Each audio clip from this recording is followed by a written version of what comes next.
Benyamin Netanyahou est aujourd'hui l'homme le plus puissant d'Israël. En plus du rôle de Premier ministre, il cumule également les portefeuilles de la défense, des affaires étrangères, de la santé et des affaires religieuses. Du jamais vu dans l'histoire d'Israël. À cela s'ajoute le fait qu'il s'apprête à battre le record de longévité à la tête du gouvernement israélien. Bonjour Jean-Pierre Filu. Bonjour. Vous êtes professeur des universités en histoire du Moyen-Orient contemporain à Sciences Po Paris et vous avez écrit de nombreux ouvrages sur cette région, donc le Moyen-Orient. Et en cette nouvelle année, vous avez décidé de consacrer un livre à Netanyahou intitulé « Main basse sur Israël, Netanyahou et la fin du rêve sioniste ». Ce qu'il faut dire, c'est que l'idée de ce livre intervient après l'histoire d'une fake news de Netanyahou en 2015. Est-ce que vous pouvez nous raconter ? Oui, fake news, vous êtes bien aimable. C'est un véritable mensonge d'État qui a scandalisé en moi à la fois l'historien et le citoyen.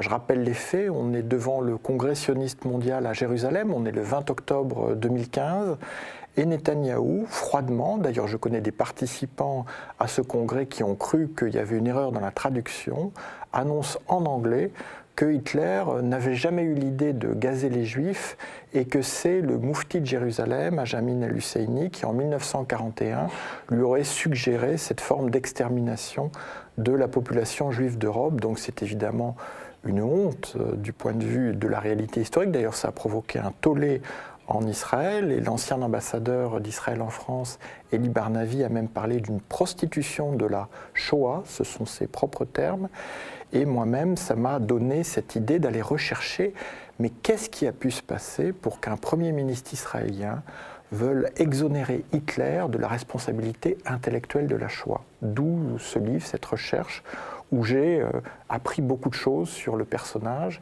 et où j'ai voulu mener une réflexion sur la longue durée, sur plus d'un siècle, sur le mouvement sioniste. J'ai envie de vous demander tout de suite, justement, alors qu'est-ce qui l'a poussé à dire cela ? Qu'est-ce qui l'a poussé à dire que le grand mufti de Jérusalem aurait inspiré la solution finale à Hitler ? Alors d'abord, j'ai découvert qu'avant cette déclaration publique, qui a été, soulignons-le, démentie par Angela Merkel de la manière la plus catégorique, alors même que Netanyahou visitait l'Allemagne juste après ses propos énormes, j'ai découvert qu'en privé, cela faisait déjà des années qu'il consacrait une partie des entretiens en tête-à-tête qu'il avait avec des dirigeants du monde entier à marteler cette thèse, ce mensonge d'État de la responsabilité intellectuelle palestinienne dans la Shoah.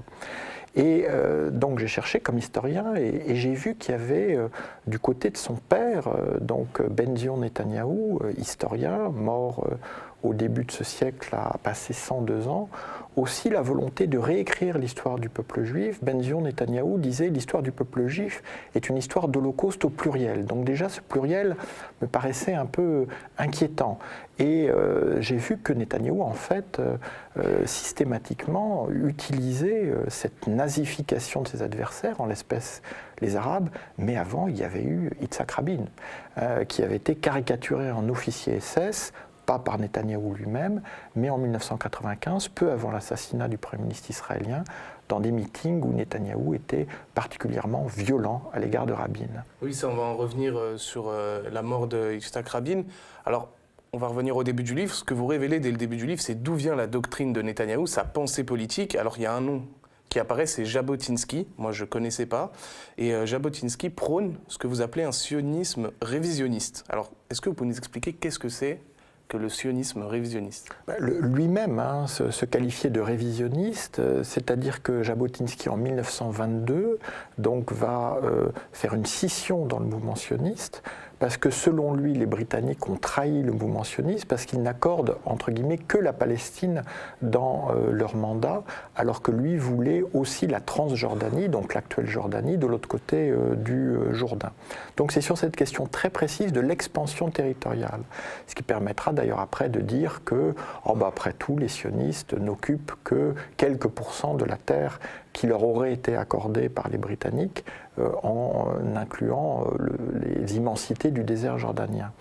Mais ce qui est plus important, je crois, c'est que Jabotinsky est complètement la figure opposée, antagoniste de David Ben Gourion, qui va s'imposer à la tête du sionisme travailliste avant de devenir le premier chef de gouvernement et donc le fondateur de l'État d'Israël en 1948. Il y a une opposition donc très forte, politique, droite-gauche, voire extrême droite, gauche progressiste, mais aussi une vision profondément pessimiste à la fois du projet sioniste en Palestine. L'idée, pour Jabotinsky, il faut un mur de fer, une muraille d'acier, suivant les traductions.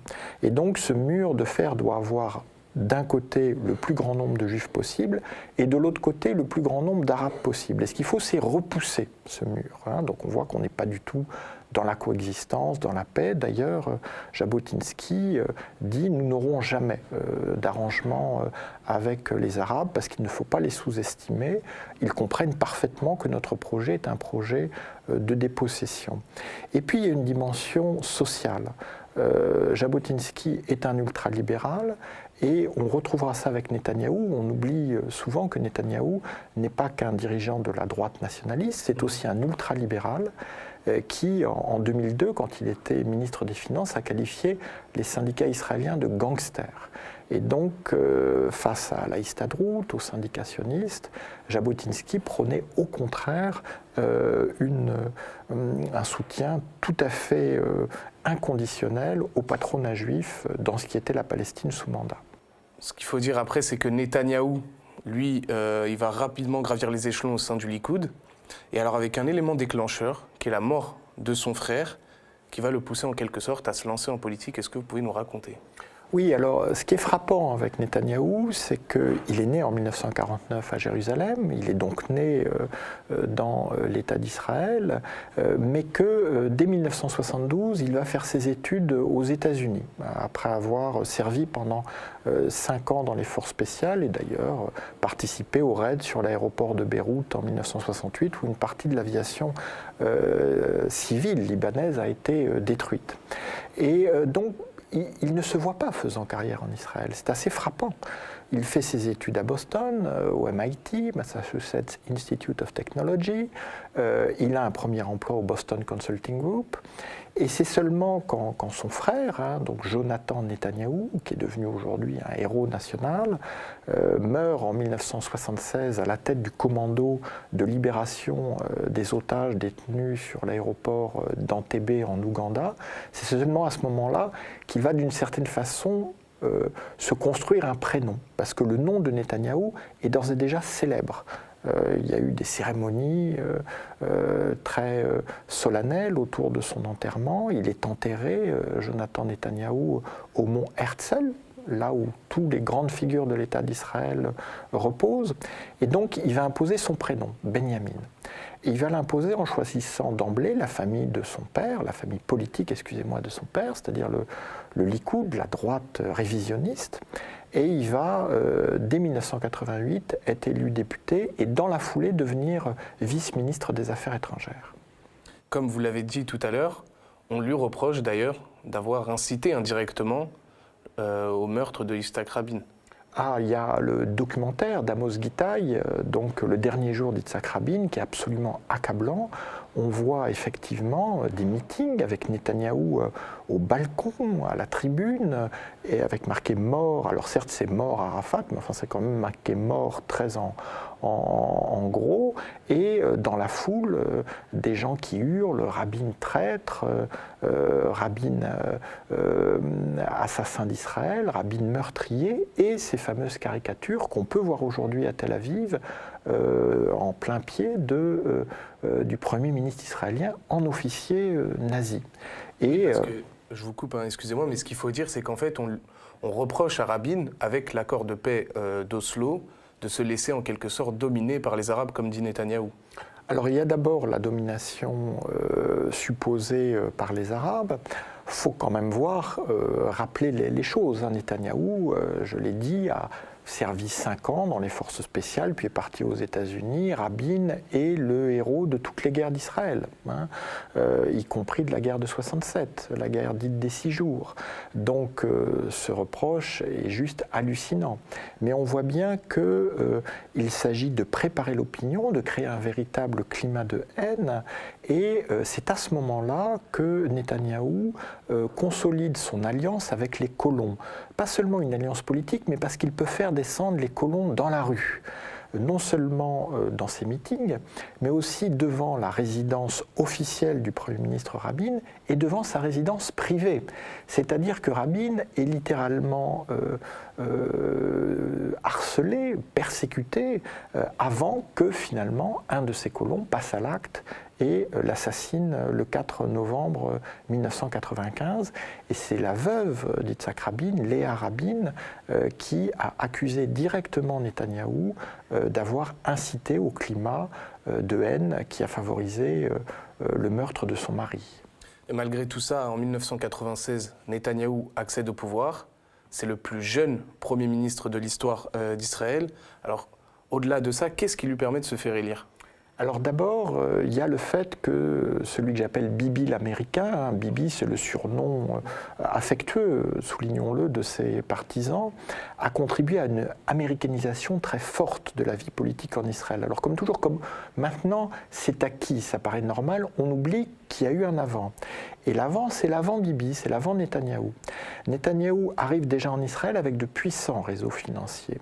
Et il faut voir que l'alliance entre la droite dure en Israël, donc Netanyahou, et la droite dure aux États-Unis, elle s'est avant tout consolidée sur ces transferts financiers.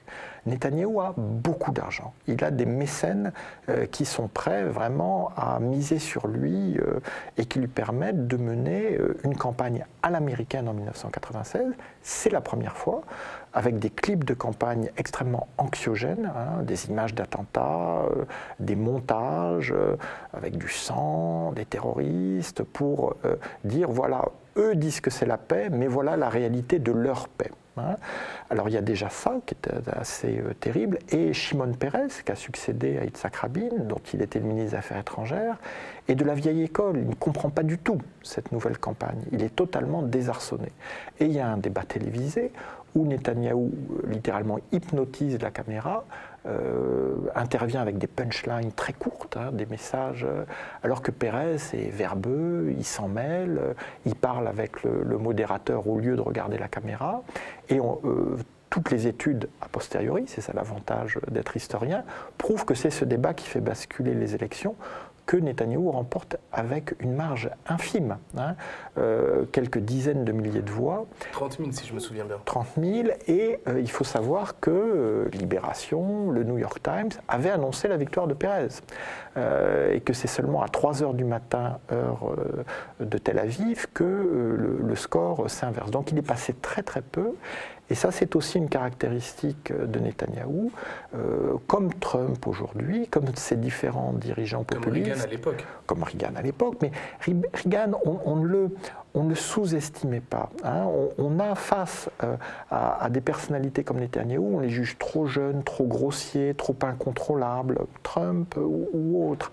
Et puis on se rend compte que non seulement ils sont sérieux, mais qu'ils ont une pugnacité tout à fait formidable. Et qu'ils vont se battre jusqu'au dernier moment, jusqu'à la dernière voix, et que dans une élection, ça compte, et à 30 000 voix, on fait littéralement basculer non seulement l'histoire d'Israël, mais l'histoire du Moyen-Orient, parce que Netanyahou, pendant les 3 ans de son premier passage à la tête du gouvernement, va méthodiquement saboter, enterrer les accords d'Oslo avec les Palestiniens. Oui, il va enterrer les accords d'Oslo avec les Palestiniens, mais ce qu'il faut dire aussi, c'est que au niveau national, sa première expérience va être tout de même un échec, et surtout sur la gestion du conflit israélo-palestinien. Je pense par exemple notamment à l'affaire Khaled Meshal. Ah oui, alors il est arrivé au pouvoir trop tôt. Mais là encore, il n'est pas le seul. Orban, en Hongrie, est à peu près Premier ministre au même moment, va repasser dans l'opposition et revenir comme Netanyahou au pouvoir. Netanyahou 2009, Orban 2010. Donc ils apprennent, ces dirigeants populistes. Il faut faire très attention, les prendre très au sérieux. Donc effectivement, il va saboter les accords d'Oslo, il faut le dire, hein, ils ne s'en remettront jamais. Hein, sous Barak, qui lui succède, et évidemment sous Sharon, qui n'a aucune envie de les mettre en œuvre à partir de 2000 et la deuxième intifada. Mais sur le plan intérieur, il y a un véritable cafouillage et déjà des affaires de corruption. C'est-à-dire, ce qui est là aussi fascinant, accablant avec Netanyahou, c'est qu'il y a un Watergate, un Irangate, un FIFAgate, les Bibigate, on ne les compte plus. Hein. Au début, on disait le premier Bibigate, et puis les gens ont laissé tomber. On en est à une dizaine aujourd'hui. Et déjà à l'époque, un mélange très sulfureux entre affaires publiques, affaires d'État, où il promet à la fois l'immunité à certains membres de sa coalition en contrepartie d'un vote, de la nomination d'un procureur général. Donc on voit qu'il en mêle tout ça. Mais cette erreur, il en apprendra les leçons. C'est-à-dire que quand il reviendra au gouvernement, il nommera comme ministre de la Justice et comme procureur général 2 de ses anciens avocats, ce qui lui permettra, pendant de longues années, d'avoir une paix royale sur le plan judiciaire. Après cette première élection, donc en 1999, il perd les élections pour être réélu et il décide de se retirer de la vie politique, tout du moins pendant un moment, une dizaine d'années. En fait, il est d'abord sous le coup d'une enquête pour corruption, qui fait que jusqu'en 2000, de toute façon, il est inéligible. Et après, parce qu'on connaît son bras de fer avec Rabin, j'ai rappelé les conditions tragiques dans lesquelles il s'est terminé, mais après, il y a une vraie bataille contre Sharon. Il faut voir qu'Ariel Sharon... On connaît l'invasion du Liban, sa responsabilité au moins indirecte, mais en tout cas personnelle, dans une commission d'enquête israélienne dans les massacres de Sabra et Shatila. Mais Sharon considère qu'il a gagné la deuxième intifada en 2005, qu'il peut se retirer de Gaza et qu'il peut recomposer la vie politique israélienne au centre. Et il crée un nouveau parti, Kadima, avec une partie du Likoud, une partie des travaillistes, et du coup Netanyahou se trouve complètement déporté à droite. Et le retour de Netanyahou se fait à la faveur de la maladie de Sharon, qui tombe dans le coma en 2006, qui n'en sortira pas jusqu'à sa mort 8 ans plus tard, et Netanyahou reprend, si j'ose dire, le sentier de la guerre, et il reconstitue la vie politique israélienne, cette fois sur une alliance droite-extrême droite, colon, ultranationaliste, ultra-orthodoxe, qui jusqu'à aujourd'hui est au pouvoir. C'est ça, donc il revient en 2009, où il est élu de nouveau Premier ministre d'Israël, avec un discours encore plus fort de rejet envers la gauche israélienne, envers les Palestiniens, et alors avec cette nouvelle idée politique qui est de préserver la judéité d'Israël. Est-ce que vous pouvez nous en dire plus ? Oui, effectivement. Il faut voir que quand il revient en mars 2009, donc avec cette coalition de droite et d'extrême droite, c'est 2 mois après l'entrée de Barack Obama à la Maison-Blanche.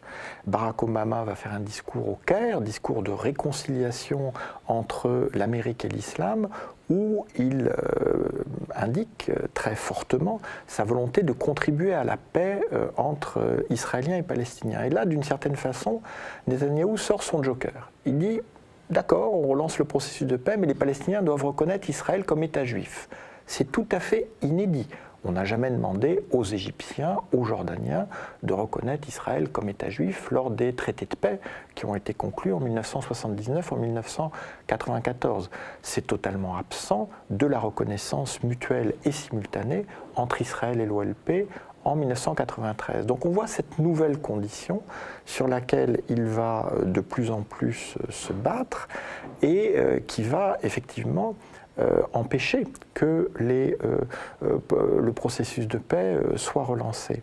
Mais au-delà même du processus de paix, il y a ce que vous soulignez, cette agressivité contre les Palestiniens, puis contre les Arabes d'Israël, puis contre la gauche israélienne, puis contre les ONG, puis contre toutes les institutions de contre-pouvoir, la Cour suprême, la justice, la presse, maintenant la police.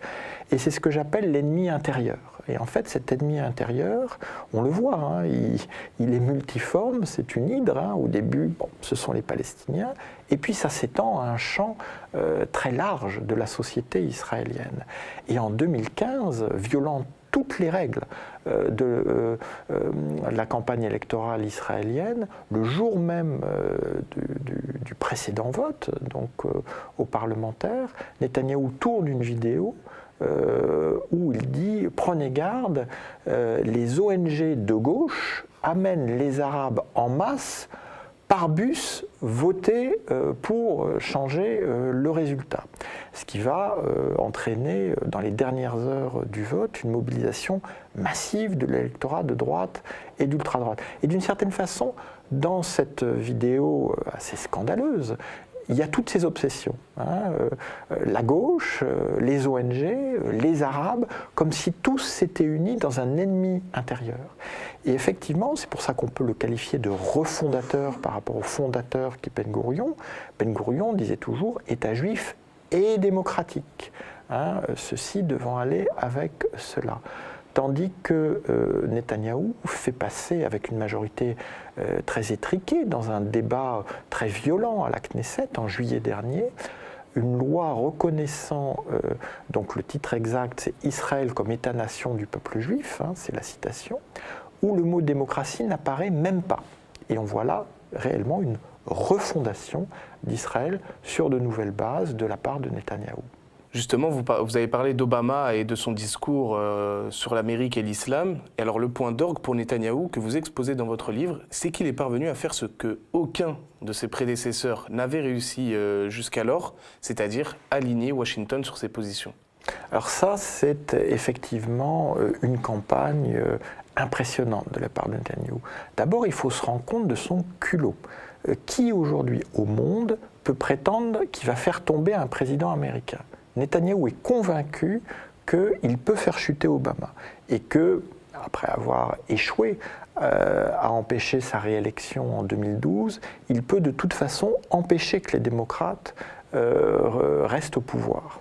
Et donc en s'alliant, cette alliance stratégique qu'il a nouée très tôt, dès la fin des années 80, avec la droite dure et de plus en plus avec ce qu'on appelle les sionistes chrétiens, bon, c'est un terme un peu étrange quand on y réfléchit, qui sont donc en fait ces fondamentalistes du sud des États-Unis, mais pas seulement, qui sont convaincus que le retour, avec tous les guillemets possibles, du peuple juif sur la terre d'Israël participe de l'accomplissement des prophéties. Donc très souvent il y a des accents antisémites parce que ce retour sur la terre d'Israël s'accompagnerait dans leur prophétie de toute une série de massacres, d'une conversion d'une partie des Juifs qui de toute façon ne pourraient connaître le salut que dans le Christ. Mais ça, bon, c'est l'Apocalypse, on n'est pas pressé d'y arriver. Mais très concrètement, ça veut dire qu'alors qu'il y a une communauté juive aux États-Unis qui a massivement voté pour Obama, de l'ordre de 80%, il va s'allier avec ces fondamentalistes chrétiens, aux tendances souvent antisémites, parce qu'ils le soutiennent de manière inconditionnelle. Et ça, c'est un vrai basculement dans l'histoire d'Israël et du sionisme. Alors, pourquoi en êtes-vous arrivé à la conclusion que Netanyahou mettait fin au rêve sioniste des pères fondateurs d'Israël ? D'abord parce qu'il y a cette relation d'une très grande agressivité avec la diaspora. Je citerai juste deux exemples. Les organisations juives représentatives, justement, de la diaspora, sont tellement scandalisées par l'évolution de Netanyahou qu'en juin dernier, elles ont nommé à la tête de l'agent juif, donc qui est chargé des relations entre Israël et le monde juif, Yitzhak Herzog, donc le chef de l'opposition israélienne à Netanyahou. Ça a été un camouflet terrible. Et tout récemment, Netanyahou, dans un énième remaniement ministériel, a songé à prendre le portefeuille de l'immigration, donc qui est chargé de ce qu'on appelle l'Alia, c'est-à-dire la montée des Juifs en Israël. Et puis finalement, il l'a rattaché au ministère du Tourisme. Alors ça, c'est quand même extraordinaire. Donc la diaspora juive ferait du tourisme en Israël. Et on voit bien que pour lui, ce qui est beaucoup plus important, ce sont les évangéliques, d'ailleurs pas seulement aux États-Unis. Il l'a prouvé tout récemment, le 1er janvier, en étant un des hôtes d'honneur, d'ailleurs avec Orban, avec d'autres populistes, pour l'investiture de Bolsonaro à Brasilia. Bolsonaro, qui est le champion des évangéliques brésiliens, qui avait annoncé dès son élection qu'il transférerait l'ambassade du Brésil de Tel Aviv à Jérusalem. J'ai envie de vous demander, vous qui avez écrit ce livre, donc Main basse sur Israël, Netanyahou et la fin du rêve sioniste, vous êtes un peu rentré dans sa tête. Est-ce que, selon vous, Netanyahou croit à toutes les thèses qu'il avance ? Je suis assez convaincu par sa capacité à se convaincre. Comme tout, d'ailleurs, c'est le cas de la plupart des dirigeants populistes, c'est-à-dire qu'une fois qu'ils ont menti une fois, ils croient profondément à leurs propres mensonges. Ils en font une réalité dont ils se convainquent eux-mêmes. Mais au-delà de ce travail d'auto-suggestion, il y a une réalité qu'il ne faut absolument pas sous-estimer dans la perspective des élections israéliennes du 9 avril, qui vont être historiques sur tous les plans. C'est que Netanyahou croit à son destin. Il croit en lui-même. Il est convaincu qu'il est le champion d'Israël, voire le sauveur d'Israël. C'est d'ailleurs cette conviction qui l'amène à être d'une telle brutalité à l'égard de tous ses adversaires. Parce qu'il considère qu'il a le monopole absolu du droit, de la vérité, de la légitimité.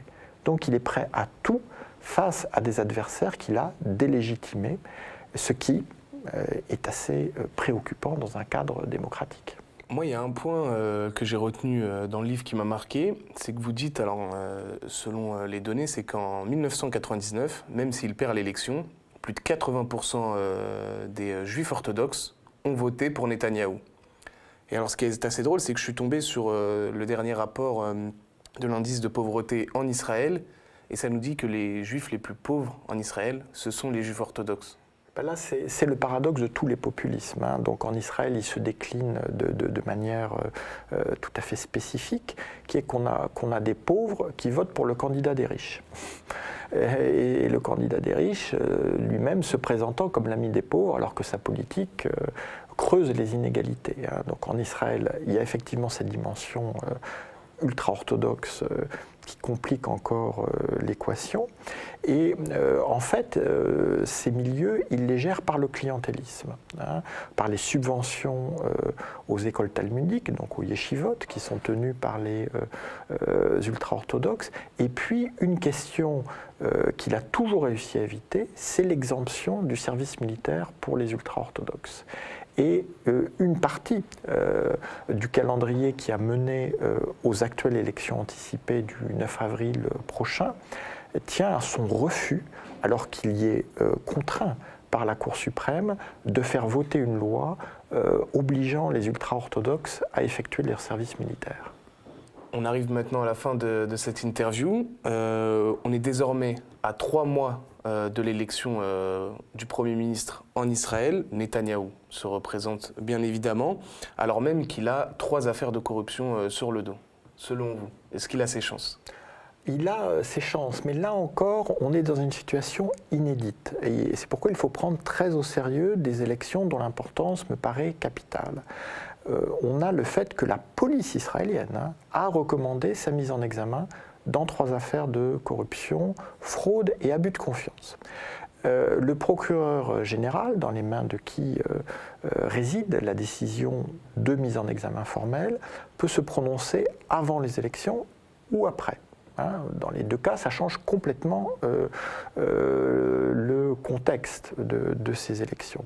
Netanyahou va évidemment se présenter comme une victime d'un complot, d'une chasse à l'homme, voire d'un lynchage politico-médiatico-judiciaire contre lui, mais ça peut troubler sa base. D'ores et déjà, une écrasante majorité d'Israéliens, y compris les électeurs de Netanyahou, souhaitent que la justice se prononce avant les élections. Donc, première incertitude. Deuxième incertitude, c'est que nous sommes dans un système parlementaire où le parti de Netanyahou aura entre 20 et 30 sièges sur 120. Donc, il sera sans doute le premier parti à la Knesset. Donc, le président de l'État d'Israël lui demandera sans doute de former le prochain gouvernement, mais il n'est pas du tout certain qu'il y arrive. On peut tout à fait avoir, surtout s'il est mis en examen, un refus par les autres partis de collaborer avec lui et donc une configuration politique nouvelle. Donc Netanyahou va tout faire pour transformer ces élections en un référendum sur sa personne, donc polarisé, divisé, comme il l'a fait toujours, en espérant s'en sortir par le haut. Mais on peut espérer, comme je le dis en conclusion de ce livre, qu'un autre Israël reste possible. On l'espère en tout cas. Merci beaucoup Jean-Pierre Fillus d'être venu. Merci à vous. Je rappelle donc votre livre qui est ici, Main basse sur Israël, Netanyahou et la fin du rêve sioniste, aux éditions La Découverte. Merci à vous. Merci encore.